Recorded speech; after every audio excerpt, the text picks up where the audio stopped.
जिंदा है। अंडे वाला बर्गर, जिसके लिए ये हमारी जी चटनी तैयार होने लगी है।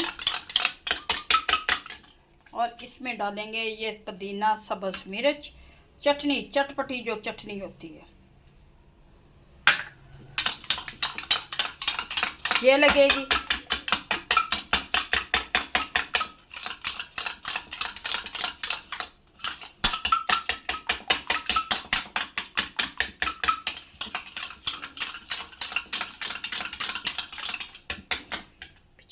दाल और चिकन है टिक्की के लिए। ये जी अच्छी तरह से ये पीस लेंगे हम, अच्छी तरह से पीसना है अपने से, टिक्की बनाएंगे तो इसकी। तो अंडे ले लिए हमने, इनको अच्छी तरह से फेंट लेंगे।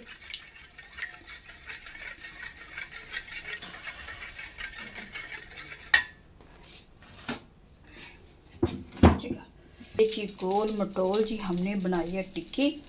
अंडे में करेंगे इसे डिप इस तरह से। ये दाल की टिक्की है।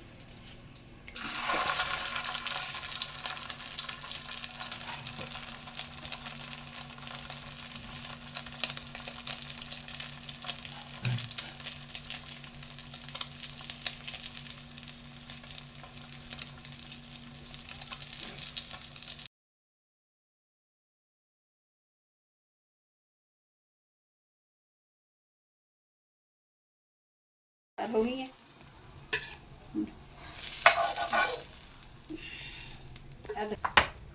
पीछे कर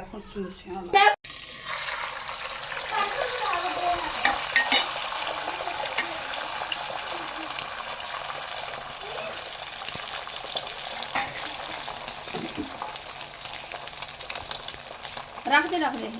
160 रुपये का 260 रुपये का क्यों लेना। बस हो गई।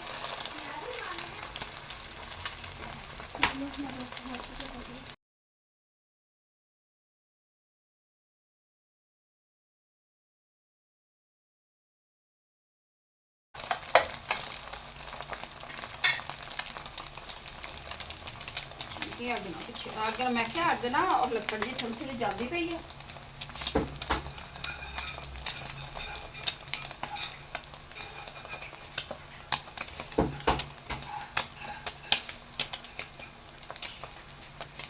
दो अंडे पाए हैं ना, दो अंडे फिर इसका बनाऊंगी।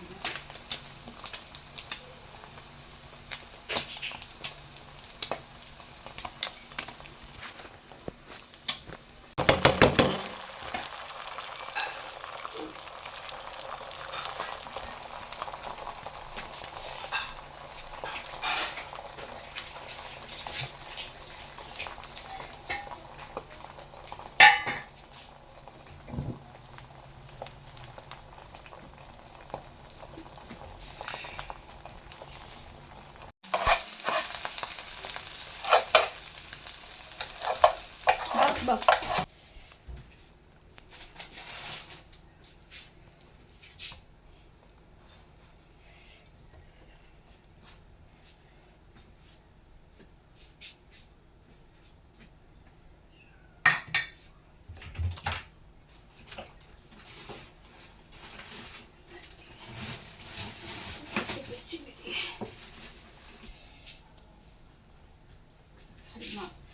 बस ये जी लगाएंगे चटनी। अच्छा बिल्कुल क्लोज।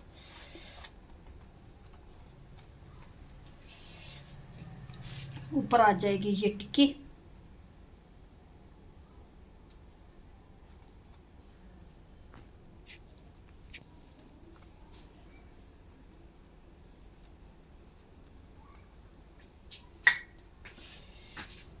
शाला कंजरी होवे तो थल थुल सकती है, उधरों सड़ जाएंगे।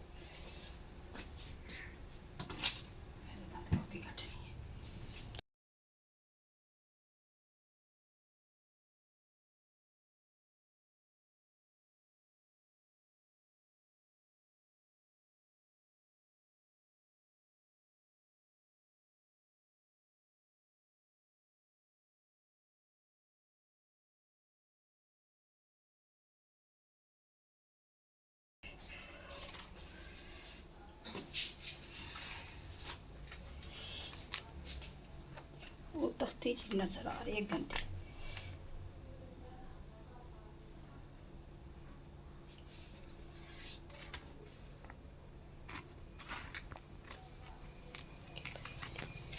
ठीक है। ओके बना दे।